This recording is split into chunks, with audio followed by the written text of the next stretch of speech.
Menurut berbagai hadis yang sahih, Nabi Isa Al-Masih nanti akan turun lagi. Tidak membawa risalah yang baru, tapi meluruskan risalah Islam ini yang telah banyak ditinggalkan oleh masyarakat. Bahkan ada hadis menjelaskan beliau akan membunuh Nabi, mematahkan kayu-kayu salib, lalu melaksanakan haji dan umrah mengikuti syariat Nabi Muhammad, bukan membawa agama baru. Bapak-bapak, ibu-ibu, saudara-saudara kaum muslimin rahimakumullah. Pada pertemuan yang lalu sudah saya jelaskan bahwa hidup selalu berakhir dengan kematian. Apabila datang kematian menimpa seseorang, datanglah kiamat baginya. Itu yang disebut dengan kiamat kecil. Hakikatnya mati adalah perpindahan dari kehidupan di dunia ini menuju kehidupan di alam barzakh. Menunggu kita di alam barzakh sampai datangnya saat kiamat. Entah 10 tahun, entah 100 tahun, entah 1000 tahun, hanya Allah saja yang maha tahu.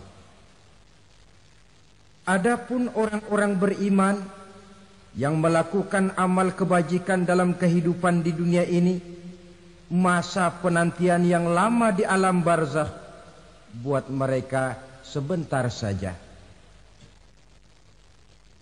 Tetapi bagi orang-orang kafir yang ingkar, yang tidak beriman kepada Allah, yang hidup di dunia cuma menumpuk-numpuk dosa, tentu penantian di alam barzakh akan merupakan waktu yang sangat lama. Bukankah dalam kehidupan kita waktu itu memang relatif? Contoh misalnya, bagi pemuda-pemudi yang sedang duduk asyik memadu cinta, waktu 4-5 jam saja rasanya cuma 4-5 menit. Tenggelam oleh keasikan. Tapi buat orang yang berbaring di rumah sakit, meratap di balik-balik apa itu tembok derita kata lagu, di balik dinding-dinding penjara, sehari bagai seminggu, seminggu rasa sebulan, sebulan boleh jadi rasa setahun. Penantian yang sangat lama. Kapan kiamat itu akan datang? Ini rahasia Allah. Jangankan kita yang orang awam, baginda Nabi sendiri tidak diberitahu oleh Allah kapan kiamat itu akan terjadi. Tetapi sungguh pun demikian, banyak hadis-hadis yang menjelaskan ciri atau tanda-tanda datangnya kiamat. Nah, kalau sudah bicara soal tanda, tanda kiamat itu ada 2. Pertama yang disebut alamatus sughra, tanda-tanda kecil. Ini waktunya masih ada tenggang. Ada yang dinamakan alamatul kubra, tanda-tanda besar, artinya kiamat sudah diambang pintu. Apa tanda-tanda kecil dari datangnya hari kiamat itu? Misalnya kata Nabi, apabila ilmu sudah diangkat oleh Allah, artinya apabila ulama sudah banyak wafat, minat orang belajar agama berkurang, lalu kebodohan nampak merajalela di mana-mana, zina dikerjakan secara terbuka, minuman-minuman keras jadi kebanggaan, itu termasuk di antara tanda-tanda kecil terjadinya hari kiamat. Apalagi misalnya iza waladatil ammatu rabbataha, apabila budak sudah melahirkan tuan. Apa maksudnya? Ada yang mentafsirkan apabila anak sudah bisa membudaki orang tuanya. Orang tua yang melahirkan dia, yang membesarkan dia, demi setelah si anak besar jadi orang berpangkat, bertitel, berharta, berkedudukan, jadilah orang tua itu budaknya. Sehingga sering dibilang kalau orang tua kaya, anak jadi raja. Tapi kalau anak yang kaya, orang tua sering jadi budak. Apalagi munculnya fitnah yang bergelombang, timbul perang antara dua bangsa yang besar, waktu berjalan terasa sangat pendek sekali. Itu merupakan tanda di antara tanda-tanda kiamat. Termasuk di dalamnya sulit membedakan mana laki, mana perempuan. Kan kalau tanda-tanda kayak begini sekarang sudah banyak kita lihat kan? Ulama banyak wafat, penggantinya sulit. Zina dikerjakan berterang-terangan, minuman keras jadi kebanggaan. Banyak anak membudaki orang tuanya, sulit membedakan mana laki, mana perempuan. Kadang-kadang dari belakang kita lihat perempuan benar, begitu kita colek nengok jenggotan.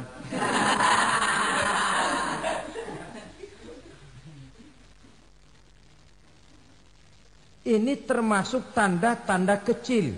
Masih ada tenggang sampai akan terjadinya kiamat itu.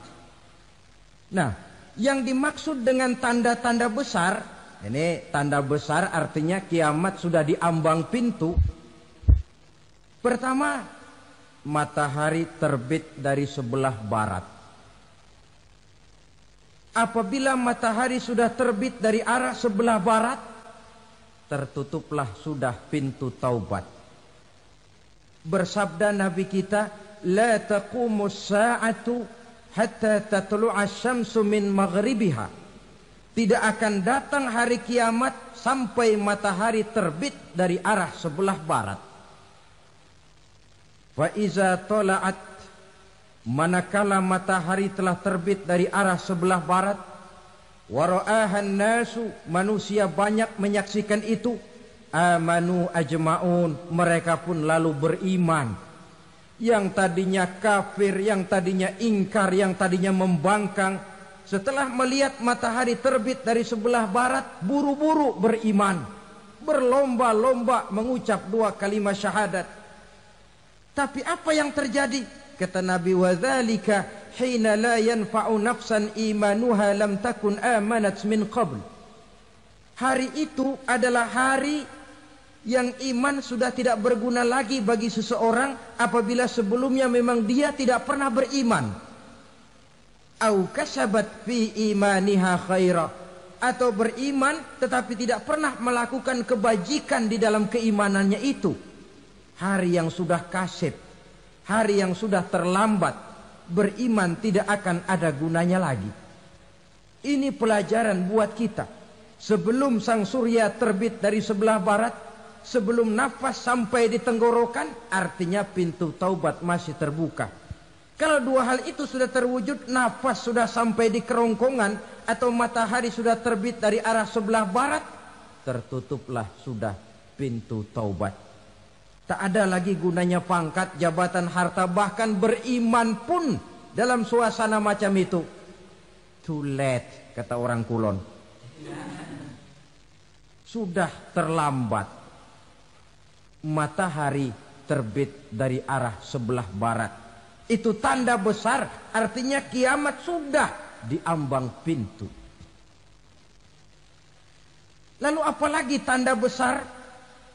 Munculnya Dajjal. Dajjal artinya pendusta-pendusta yang menyesatkan manusia. Ada dua macam Dajjal, saudara. Ada Dajjal kecil. Ini Dajjal kelas teri. Kalau ini sejak zaman Rasulullah sudah ada itu. Tiap zaman ada. Di zaman Rasulullah misalnya ada yang bernama Aswad al-Unsi dari Yaman. Ada yang namanya Musailamah Al-Kazzab dari Yamamah. Ada yang namanya Ibnu Sayyad dari Madinah. Ini dajjal-dajjal di zaman Rasul. Musailamatul Kazzab memproklamirkan diri jadi nabi dia. Di zaman Rasul masih hidup. Ini dajjal zaman Nabi. Di zaman sahabat muncul dajjal-dajjal. Di zaman kita sekarang ini dajjal-dajjal pun gentayangan. Dajjal-dajjal kelas teri. Kerjanya mendustakan manusia, menyesatkan manusia, memalingkan manusia dari jalan yang benar dan diridhoi oleh Allah Subhanahu wa taala. Adapun yang merupakan tanda besar dari datangnya kiamat, dajjal-dajjal kelas kakap. Pembohong-pembohong besar yang menyesatkan masyarakat manusia berpaling dari jalan Allah mengikuti jalan mereka. Apa sih ciri dajjal itu? Kata Nabi dalam hadis Bukhari Muslim, "Inna dajjala", sesungguhnya yang namanya dajjal itu yakhruju, satu saat akan muncul mendekati hari kiamat. Wa inna ma'ahu ma'an, si dajjal ini membawa air. Wa naran, dan juga membawa api. Dua simbol.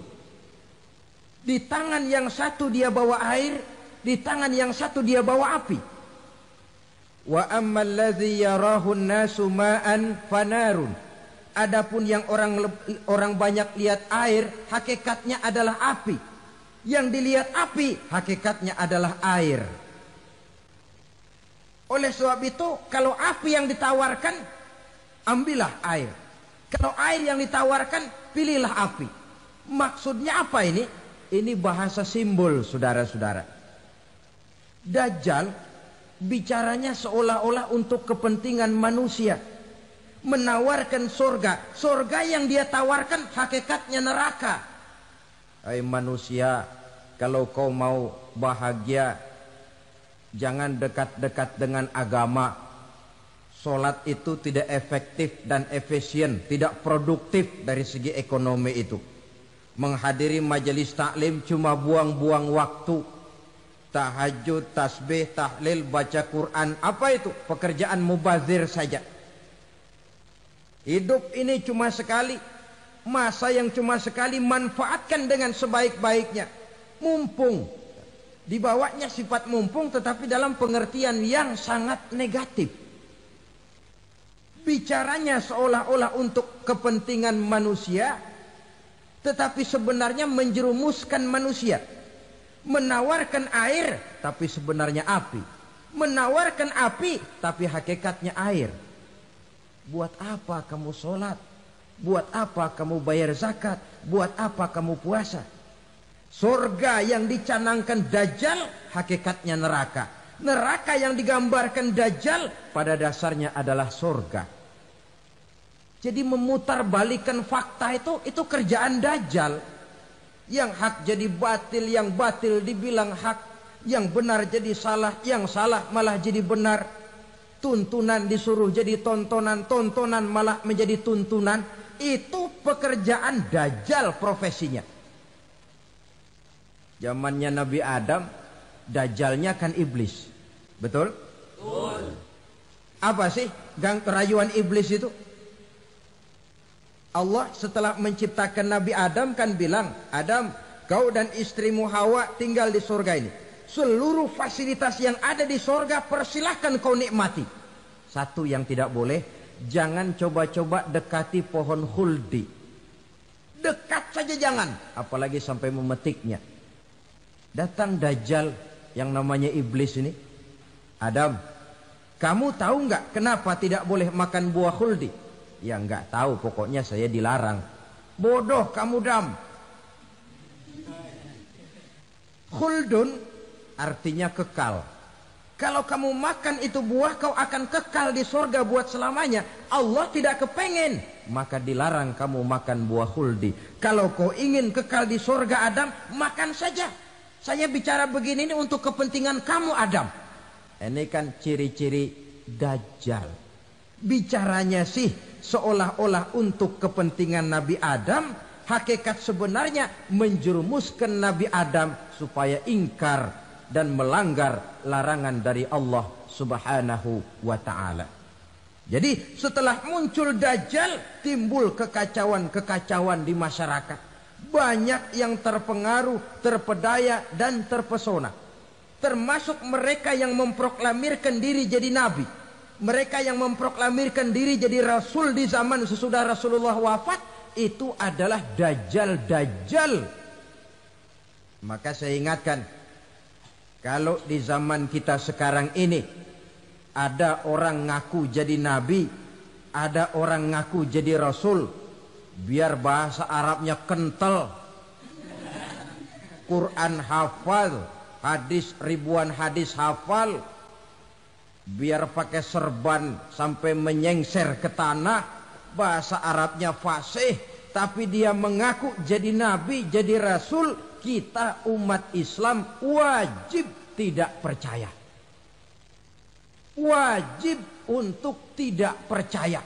Itulah Dajjal zaman kita sekarang ini. Tidak mustahil mereka datang mempengaruhi orang awam supaya berpaling dari Rasulullah, mengikuti mereka. Nah, di akhir zaman nanti, mendekati hari kiamat, Dajjal ini muncul. Dajjal kelas kakap, menyesatkan masyarakat manusia untuk berpaling dari Islam, mengikuti seruan mereka. Apalagi di antara datangnya kiamat itu, tanda yang besar itu, turunnya Nabiullah Isa Al-Masih, putra Maryam. Menurut berbagai hadis yang sahih, Nabi Isa Al-Masih nanti akan turun lagi. Tidak membawa risalah yang baru, tapi meluruskan risalah Islam ini yang telah banyak ditinggalkan oleh masyarakat. Bahkan ada hadis menjelaskan beliau akan membunuh Nabi, mematahkan kayu-kayu salib, lalu melaksanakan haji dan umrah mengikuti syariat Nabi Muhammad, bukan membawa agama baru. Menjadi semacam mujaddid, reformer, menyelamatkan manusia dari bisikan Dajjal. Bahkan ada riwayat yang menjelaskan bahwa Nabi Isa berhasil mengalahkan Dajjal, mengembalikan masyarakat manusia kembali kepada ajaran Islam yang datang dari Allah, dibawa oleh Rasulullah Sallallahu Alaihi Wasallam. Dengan kata lain, turunnya Nabi Isa bukan sebagai Nabi dan Rasul baru, tetapi mengikuti syariat Nabi kita Muhammad Sallallahu Alaihi Wasallam. Saudara hadirin, ibu-ibu hadirat yang saya hormati, kemudian apalagi di antara tanda-tanda besar akan datangnya kiamat itu? Keluarnya asap atau awan. Kata Nabi, inna min asratis sa'ah dukhanan yamla'u ma bainal masyriqi wal maghrib. Di antara tanda-tanda kiamat, munculnya awan antara langit dan bumi. Ini pun diperkuat dalam surah Ad-Dukhan ayat 10. Fartaqib yauma ta'tis sama' bidukhanin mubin fayughshan nas hadza azabun alim. Bagi orang-orang yang beriman, mereka biasa-biasa saja. Tapi bagi orang kufur, datangnya asap dan awan ini merupakan azab yang kelewat pedih. Barangkali sedikit mendekati gambaran tentang azab yang pedih ini, saya ingatkan alam pikiran kita kepada peristiwa yang belum lama terjadi. Pernah dengar berita bocornya reaktor nuklir di Chernobyl, Uni Soviet? Pernah dengar? Bocornya reaktor nuklir di Chernobyl yang mengakibatkan ratusan bahkan sangat mungkin ribuan nyawa. Cuma satu reaktor. Bagaimana kalau seluruh cadangan nuklir yang dimiliki oleh para negara adikuasa ini diledakkan? Bahkan yang konon menurut catatan cadangan nuklir yang dimiliki bersama oleh Amerika dan Rusia sekarang ini sudah sanggup memusnahkan 6 miliar manusia. 1,5 kali lebih banyak dari jumlah manusia yang nongkrong di permukaan bumi ini. Saudara-saudara hadirin yang saya hormati,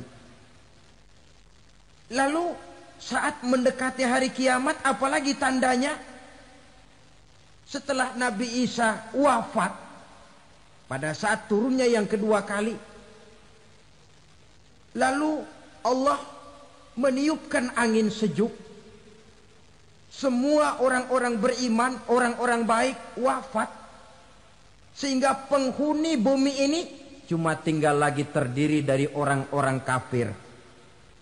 Tidak ada lagi di bumi ini yang bisa mengucapkan Allah. Sehingga dalam hadis qudsi itu ada keterangan, Innallaha azza wa jalla yaqulu li Israfil. Allah pernah pesan kepada malaikat Israfil.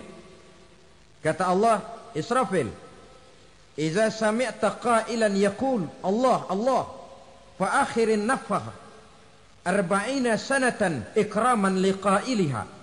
Hai Israfil, apabila kau dengar di permukaan bumi masih banyak orang yang mengucapkan Allah, Allah, maka tunda sangkakala kiamat itu 40 tahun. Untuk apa? Ikraman liqailiha, menghormati orang yang mengucapkan Allah, Allah itu.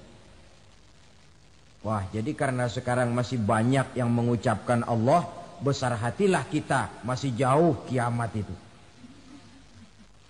Tapi jangan lupa, kiamat pribadi, kiamat kecil itu yang gak kita sangka-sangka. Ajal datang mencabut nyawa, itu kiamat pribadi. Dan itu yang pasti kita hadapi. Dan itu yang membuat kita tidak boleh bersikap main-main di dalam kehidupan sekarang ini. Saudara hadirin yang saya hormati, tidak ada lagi orang-orang muslim. Seluruh penduduk dunia ini kafir. Lalu terciptalah struktur sosial yang berlandaskan prinsip hidup semau gue. Bakal terjadilah prinsip di mana yang kaya menyantap yang miskin, yang kuat menindas yang lemah. Hidup sudah bagaikan di rimba belantara. Berlaku hukum rimba. Siapa yang kuat dia yang menang. Siapa yang lemah menjadi mangsa. Timbul kekacauan. Maksiat merajalela. Munkarat menjadi-jadi. Sehingga isi bumi ini penuh dengan segala macam perbuatan dosa. Tidak ada perlunya lagi alam diperpanjang temponya. Datang saat yang sudah dijanjikan oleh Allah Azza wa Jalla, maka terjadilah yang disebut kiamat kubra, kiamat besar, kiamat ancur-ancuran. Bagaimana kejadian ini dimulai? Dalam surah Az-Zumar ayat 68, Allah Subhanahu wa taala berfirman, "Wa nufikha fis-suri fasa'iqa man fis samawati wa man fil ardi illa man sya'allahu." Maka manakala ditiuplah sangkakala, terkejutlah seluruh yang ada di langit dan seluruh yang ada di bumi. Bila saat kiamat datang, Allah perintah malaikat Israfil, Israfil, tiup sangkakalamu. Ditiuplah sangkakala oleh malaikat Israfil. Yang akibat daripada tiupan itu, seluruh yang ada di langit, seluruh yang ada di permukaan bumi terkejut. Yang ada di langit siapa? Malaikat kan. Bayangin aja kalau malaikat kaget, apalagi kita. Terkejut seluruh makhluk yang ada di bumi, yang ada di langit mendengar suara sangkakala itu. Bunyinya tidak sanggup kita bayangkan dahsyatnya. Ledakan nuklir, ledakan neutron, belum apa-apa ketimbang bunyi sangkakala malaikat Israfil ini. Nah, lalu mendengar bunyi sangkakala ini, Gemparlah makhluk, kacaulah alam. Bumi gempa, planet-planet bertabrakan, gunung meletus, air laut tumpah ke darat, angin topan bertiup, halilintar menyambar. Lalu semua yang bernama hidup mati total. Mati bareng tanpa persiapan. La haula wala quwata illa billah. Saya kadang-kadang dalam tafakur bermohon, ya Allah, mudah-mudahan saya enggak nemuin kiamat beneran. Ngeri. Tidak bisa kita bayangkan macam apa suasana seperti itu. Allah saja banyak memberikan gambaran, misalnya Al-Qari'ah, wa mal qari'ah, wa ma adraka mal qari'ah. Kejadian yang menggemparkan. Tahukah kamu apa kejadian yang menggemparkan itu? Yauma yakunun nasu kal farasil mabsus wa takunul jibalu kal ihnil manfus. Pada saat itu manusia berterbangan bagai kupu-kupu. Gunung berterbangan seperti kapas ditiup angin. Gunung saja macam kapas, konon lagi manusia. Kematian total, mulai semut sampai gajah mati. Jin mati, iblis mati, malaikat mati. Malaikat saja mati. Saudara hadirin yang saya hormati, kematian total yang tanpa persiapan. Orang bilang, Pak, kalau mati bareng begitu yang repot malaikat maut dong ya. Cabut sana, cabut sini. Itu kalau menurut logika kita. Mestinya begitu menurut logika. Tapi logika juga yang nggak perlu serepot itu. Sebab untuk mematikan listrik di wilayah DKI, di wilayah Jakarta, nggak perlu tiap rumah didatengin, matiin, ya lama.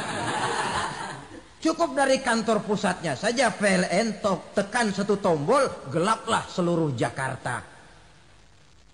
Saudara hadirin yang saya hormati, kematian total.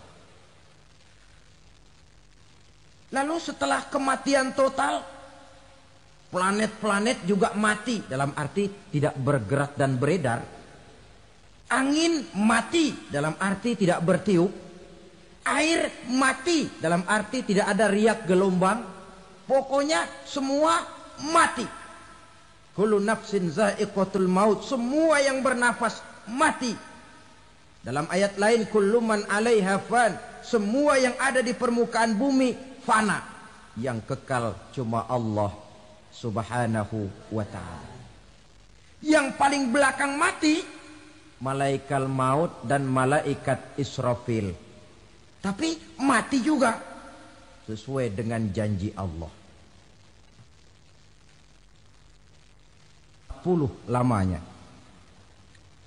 Tidak dijelaskan oleh Abi Hurairah 40 jam, apa 40 hari, apa 40 tahun.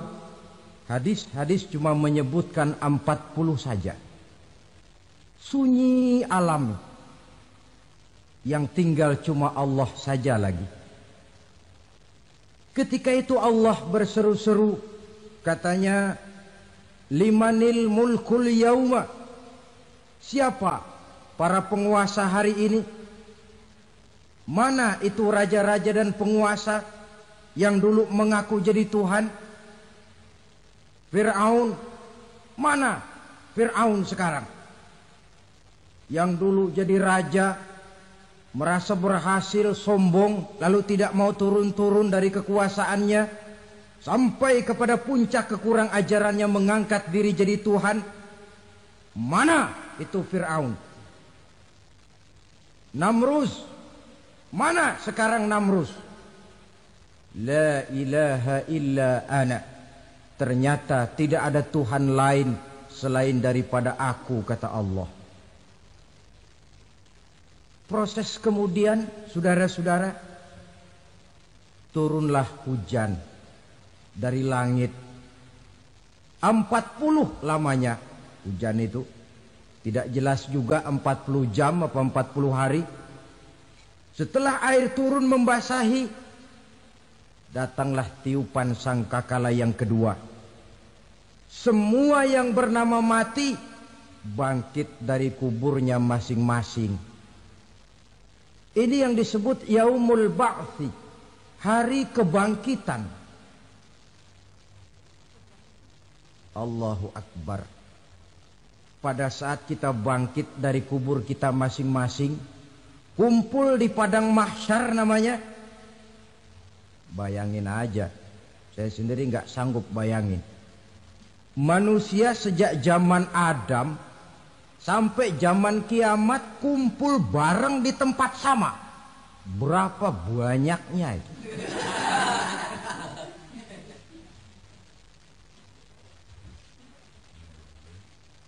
Dan yang luar biasa menurut satu riwayat, pada saat bangkit itu, Masya Allah, roman muka kita berubah.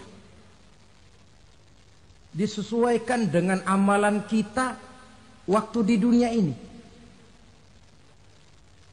Barang siapa yang waktu di dunia amalannya itu amalan tikus, di akhirat nanti dia bangkit dari kubur, mukanya seperti muka tikus. Gagah betul badannya, tapi mukanya seperti tikus. Kenapa? Amalannya waktu di dunia seperti amalan tikus. Apa amalan tikus itu? Suka ngegeragoti barang yang sudah disimpan rapi-rapi. Orang sudah simpan uang rapi-rapi, simpan perhiasan rapi-rapi, digeragoti oleh tikus. Maling-maling, pencoleng-pencoleng, koruptor-koruptor. Itu nanti di akhirat nanti kita lihat mukanya seperti muka tikus. Oh ini waktu di dunia suka nyolong, mukanya seperti muka tikus. Barang siapa yang waktu di dunia ini amalannya itu amalan macan, dia akan bangkit nanti mukanya seperti muka macan. Apa amalan macan? Macan itu amalannya menang-menangan. Orang yang mau menang saja nggak mau mengalah. Coba lihat di hutan. Kenal hutan nggak? Di hutan, raja hutan di mana-mana pasti macan. Betul kan? Betul. Padahal hutan belum pernah bikin pemilihan umum. Tapi macan tidak peduli ada pemilihan umum apa tidak, pokok saya raja. Sebab apa? Macan jadi raja itu bukan karena benar, tapi karena kuat jadi raja. Setelah dia jadi raja, rakyat hutan yang mesti dilindungi malah dimakan oleh raja macan. Kambing rakyat hutan dimakan oleh macan. Ayam rakyat hutan dimakan oleh macan. Itu nanti kita lihat di akhirat itu mukanya seperti muka macan, gagah betul. Lalu barang siapa yang di dunia ini amalannya itu seperti amalan anjing, nanti dia punya muka seperti muka anjing. Apa amalan anjing? Pertama, anjing itu kalau disuruh jaga rumah, dia tidak bisa membedakan mana maling, mana tamu. Biar yang datang maling, kalau bawa tulang, anjing kalem. Yang kedua, anjing itu akan setia kepada siapa saja yang memberinya roti. Siapa yang memberinya roti, itulah majikannya. Apa kata majikannya, pasti dia laksanakan. Soal benar atau salah dia tidak peduli. Setelah anjing dapat roti, dia tidak punya pilihan lain kecuali bilang, abdi mah kumaha juragan wae ayeuna mah.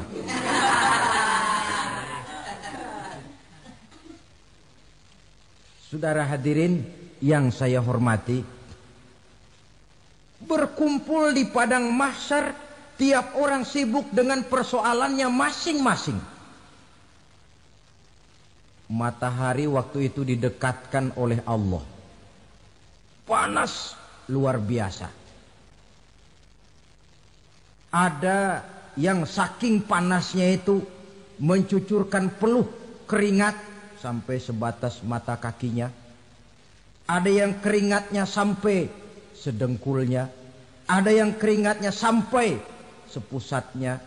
Ada yang keringatnya mengalir sampai sebahunya. Ada yang kelelap oleh keringatnya sendiri. Sementara orang di sampingnya enggak apa-apa. Bergantung lagi amalan dia waktu di dunia ini. Saudara-saudara,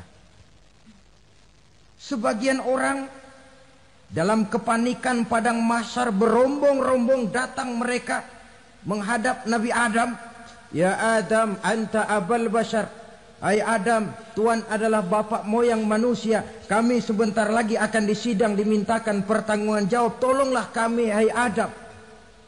Kata Nabi Adam, jangankan nolongin sampean, saya sendiri tanggung jawab di hadapan Allah ketika dulu tidak boleh makan khuldi, saya serobot. Sudahlah, urus diri masing-masing saja, nafsi. Begitu kata Nabi Nuh, begitu kata Nabi Ibrahim. Tiap orang bertanggung jawab sendiri-sendiri. Ketika itulah saudara-saudara, nikmatnya menjadi umat Nabi besar Muhammad sallallahu alaihi wasallam. Sebab apa? Walaupun menurut abjad kita ini umat paling belakang, kan paling belakang kita ini toh, karena Nabi Muhammad adalah Nabi akhir, tapi akan dihisap lebih dulu, lewat di atas sirat lebih dulu, masuk surga lebih dahulu ketimbang umat-umat belakangan. Ketika Rasul mendekati ajal, beliau tanyakan itu kepada malaikat Jibril. Malaikat Jibril berkata, Muhammad jangan khawatir, Allah sudah berjanji, inni haramtul jannata ala sairil anbiya hatta tadkhulaha anta wa haramtuha ala sairil umami hatta tadkhulaha ummatuka. Surga aku haramkan buat seluruh nabi kecuali kalau engkau Muhammad sudah masuk ke dalamnya, dan surga aku haramkan buat seluruh umat kecuali kalau umatmu Muhammad sudah masuk ke dalamnya.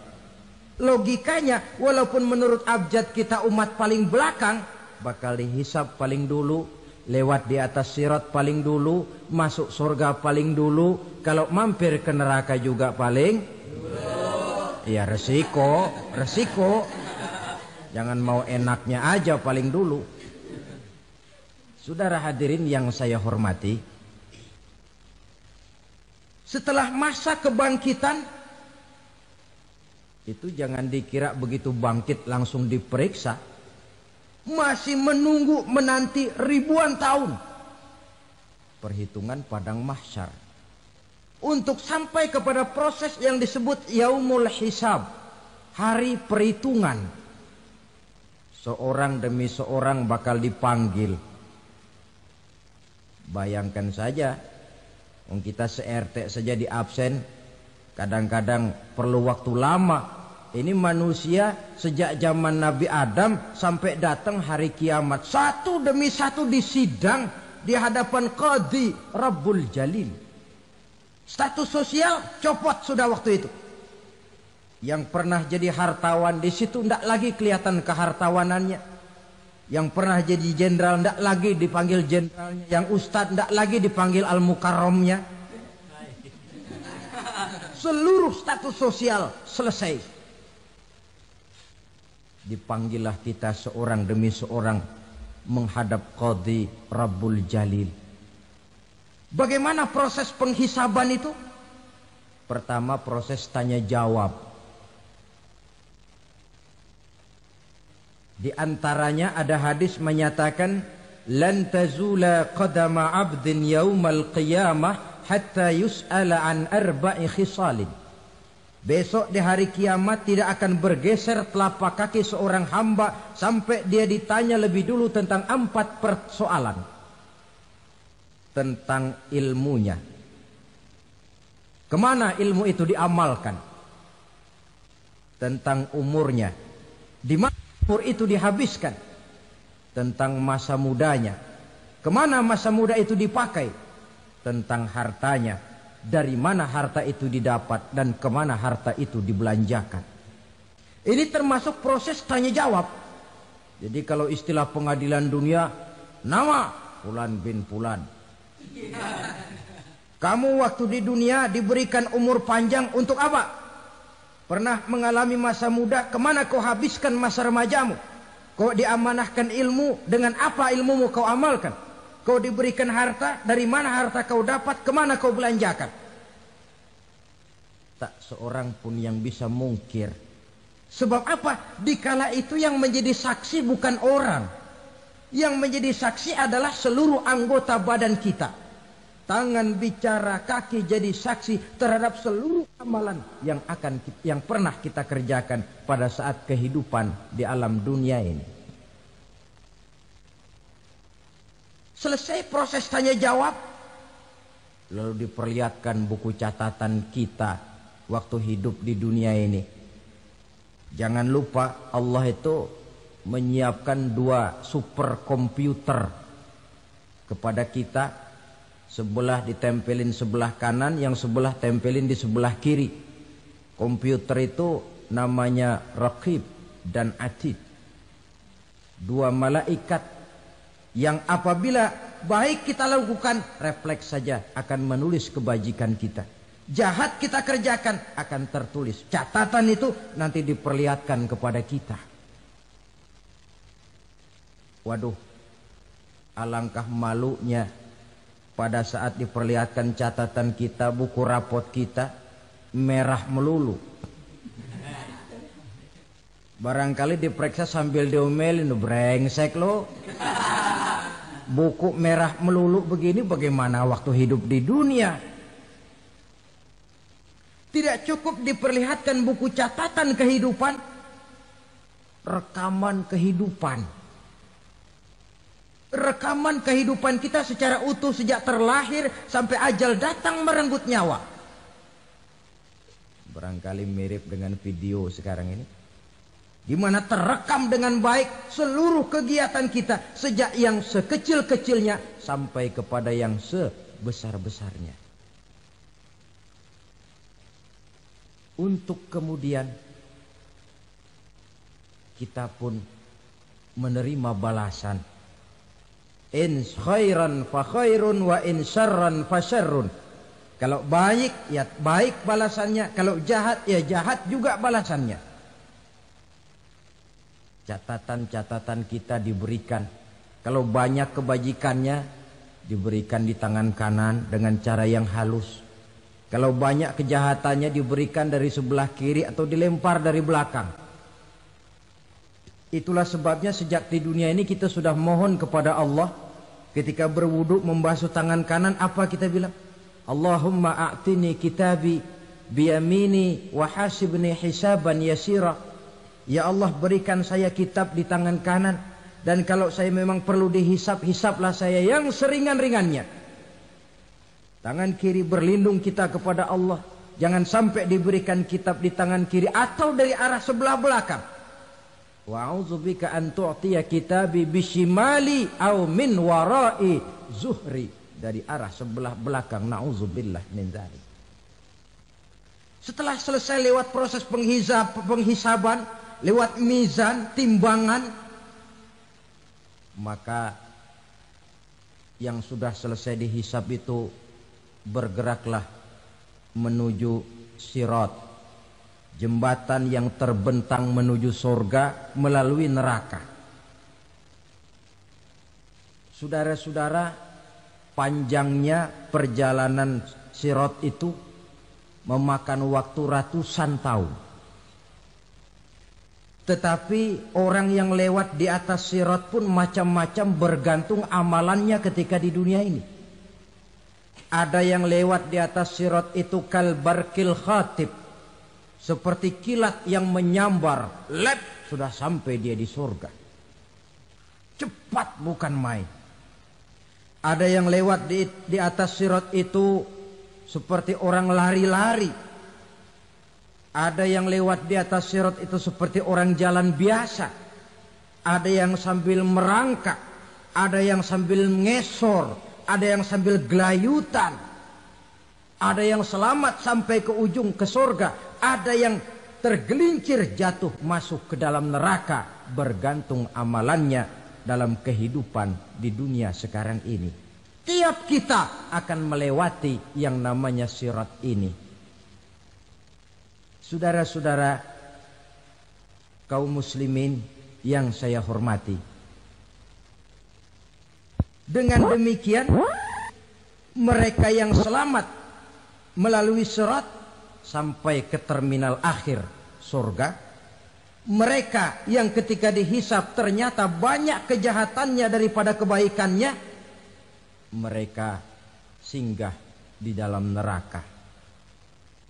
Nah, adapun orang-orang yang beriman menurut ayat Quran dan hadis Nabi itu nanti ada bermacam-macam. Ada orang beriman itu yang dimasukkan surga. Ada orang beriman itu yang dimasukkan ke dalam surga. Ada orang beriman itu yang disebut penduduk surga. Kenapa lain-lain, Pak? Karena waktu di dunia amalannya juga lain-lain. Ada orang beriman yang masuk surga. Ini paling murah tiketnya. Mau masuk surga? Kata Nabi begini, ma min abdin qala la ilaha illallah thumma mata ala dhalik illa dakhalal jannah. Kalau seorang hamba sudah mengucap dua kalimat syahadat, dia yakin dengan kebenaran kalimat itu sampai matinya, orang itu akan masuk surga. Abi Dzar yang waktu itu diajak bicara heran, ya Rasul kok gampang betul? Iya. Walaupun orang itu mencuri, iya. Walaupun orang itu berzina, iya.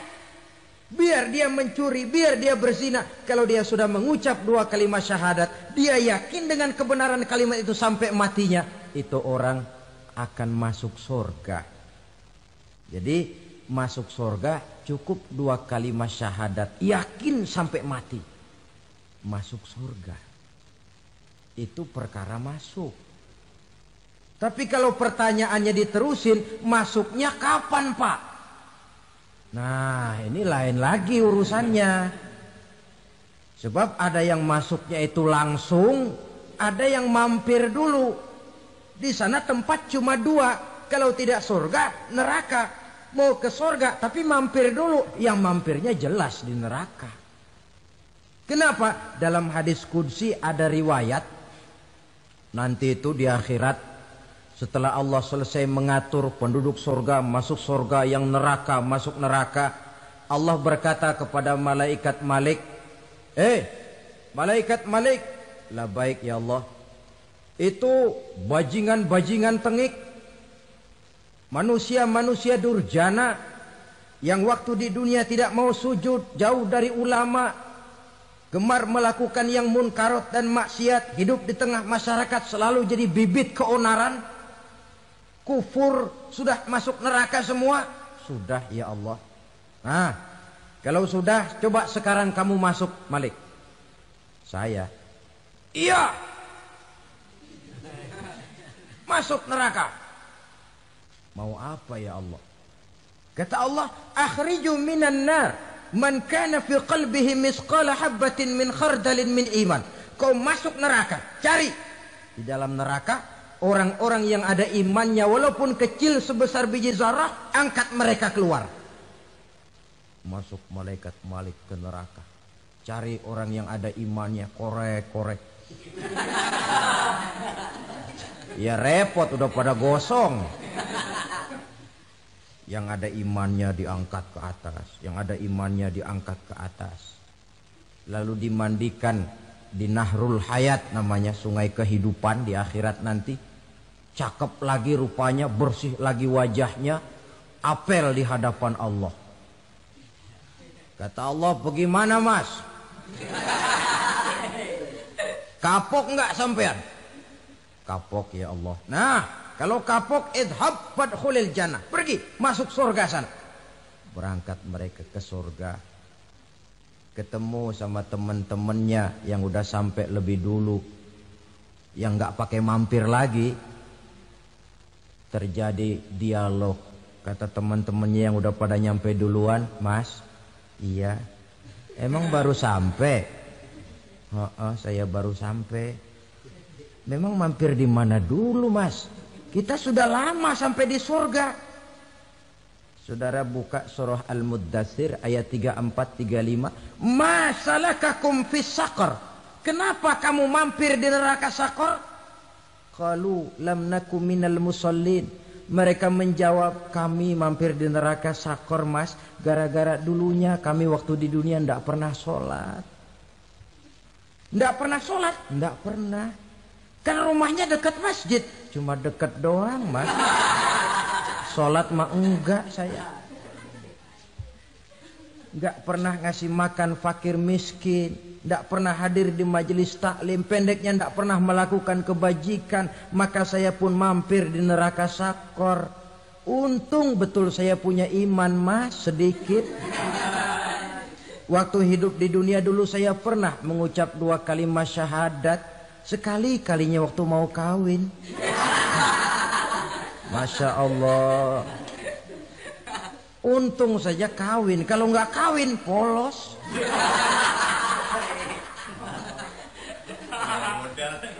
Itu juga pengulu sudah setengah mati ngajarin. Asyhadu alla, asyaduaan, asyaduaan.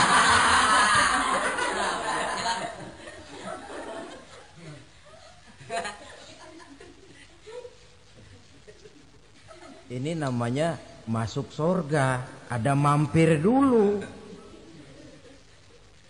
Ada pula orang mukmin itu yang dimasukkan surga. Namanya dimasukkan kan terima beres. Saya masuk ke rumah, jalan sendiri, cari tempat sendiri. Saya dimasukkan ke dalam rumah, terima beres, pokok ada di dalam, itu dimasukkan namanya. Nggak pakai mampir. Tapi tentu tiketnya lebih mahal ketimbang yang pertama tadi. Apa kata Allah? Innal ladzina amanu wa amilus salihat la ukaffiranna anhum sayyi'atihim wa la udkhilannahum jannah. Sesungguhnya orang-orang yang beriman kemudian beramal soleh, kami hapuskan segala dosa dan kesalahannya, kami masukkan mereka ke dalam surga. Lihat ayatnya, Allah yang memasukkan, kita yang dimasukkan. Tidak pakai transit, tidak usah mampir. Cuma tidak cukup syahadat, tidak cukup amanu, tapi diiringi dengan wa'amilus salih. Iman, amal.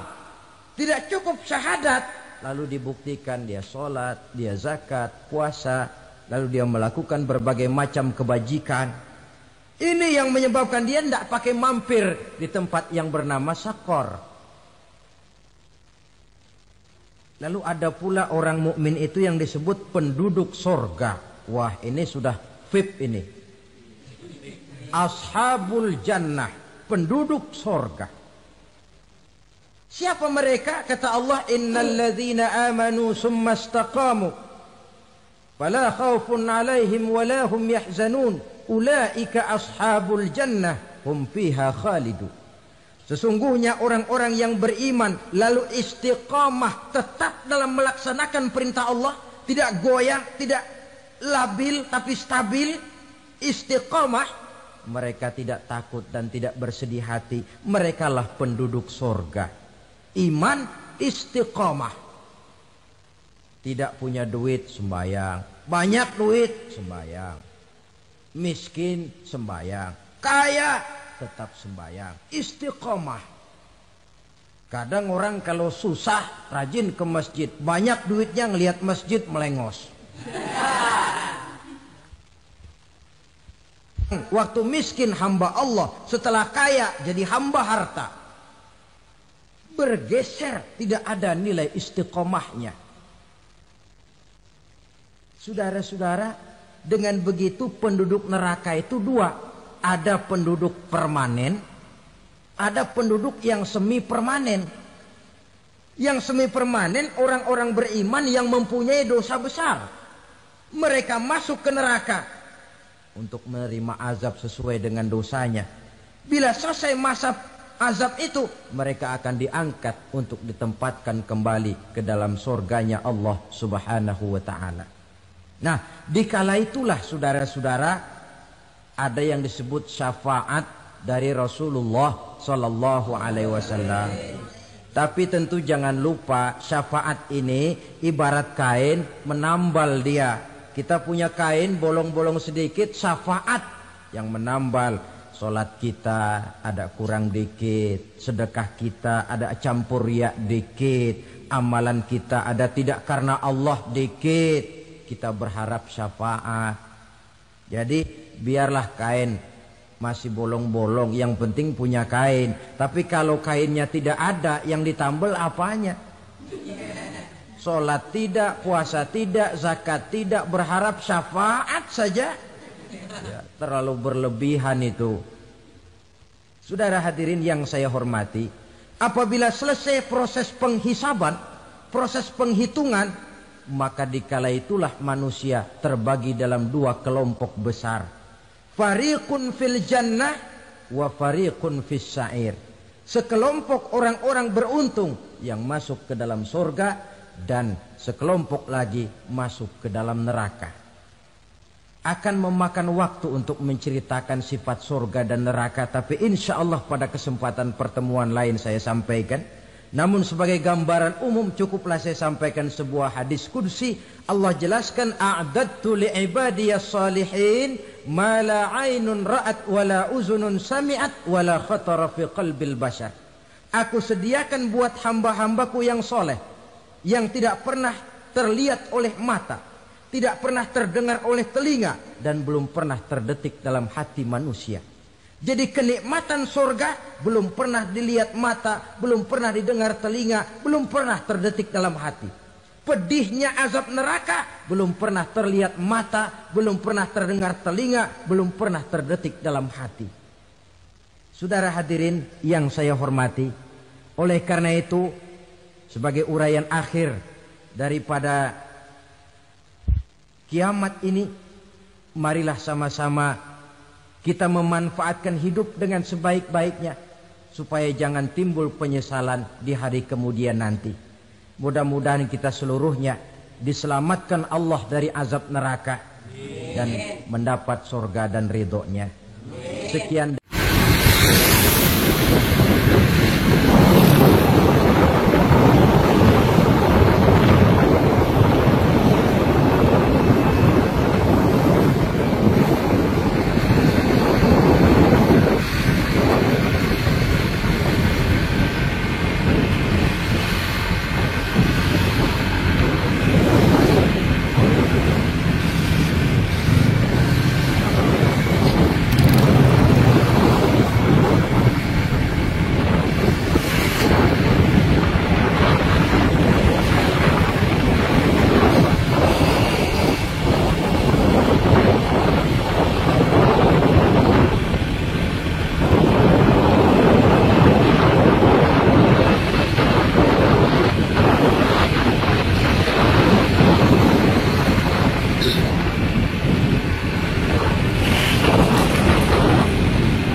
Tuh dalamnya.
Gas kan?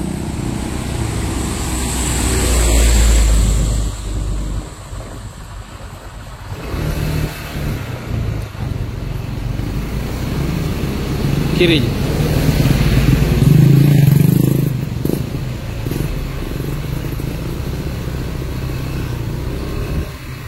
Nah, sini tunggu dulu. Ngesen kiri. Rem. Nggak mau gantianin mobil, yakin saya.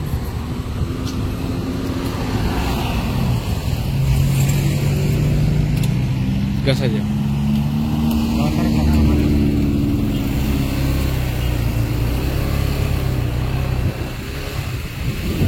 Tunggu. Ah, tunggu aja, tunggu. Gak akan bisa deh ngalah-ngalah motor ini. Nah, ya. Gua sini nyangkut.